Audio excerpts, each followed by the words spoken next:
Disparu en 2005, le championnat de France de super tourisme renaît ici à Nogaro dans le Gers sur le magnifique circuit Paul Armagnac pour le premier Grand Prix de la saison. Vous voyez un temps radieux dans le Gers avec la voiture du nonuple champion du monde des rallyes, Monsieur Sébastien Loeb, invité VIP du week-end dans sa Citroën aux couleurs de l'écurie rouge et blanche. On part pour le tour de chauffe, le tour de formation de l'ensemble des pilotes. 25 pilotes au départ de cette première manche du championnat de France de super tourisme.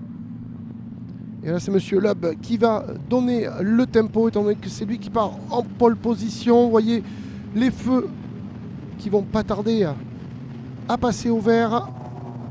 On est sur la ligne droite des stands, les feux rouges, on part pour 20 minutes de course.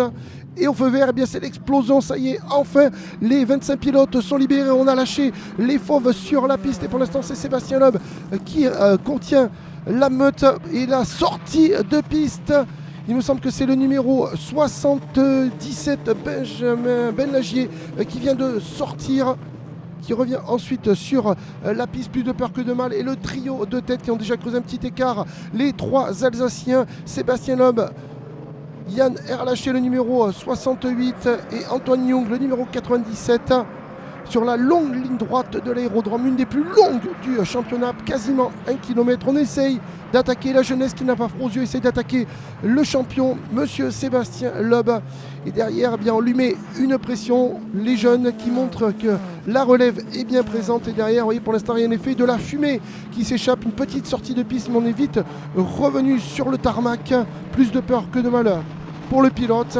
Allez, le numéro 97, c'est Antoine Young, c'est le plus jeune, il porte bien son nom puisque c'est le plus jeune pilote du plateau, 17 ans seulement.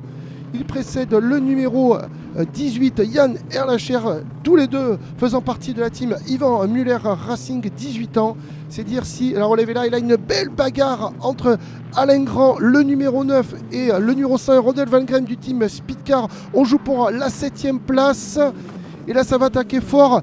Et au virage de la ferme, eh bien, le dessus, il a pris l'intérieur. Il est passé. Rodolphe Valgren du team Speedcar numéro 5 qui a pris l'avantage sur Alain Grand. Et il faut saluer Alain Grand, le vétéran du plateau, 63 ans. Il avait gagné ici une course en 1975. C'est dire la longévité du pilote à ce niveau-là. Et derrière, ça continue à batailler. Et le dessus a été pris intérieur, le 912 qui s'est fait passer, c'est Ronald Basson numéro 92 qui a pris l'avantage.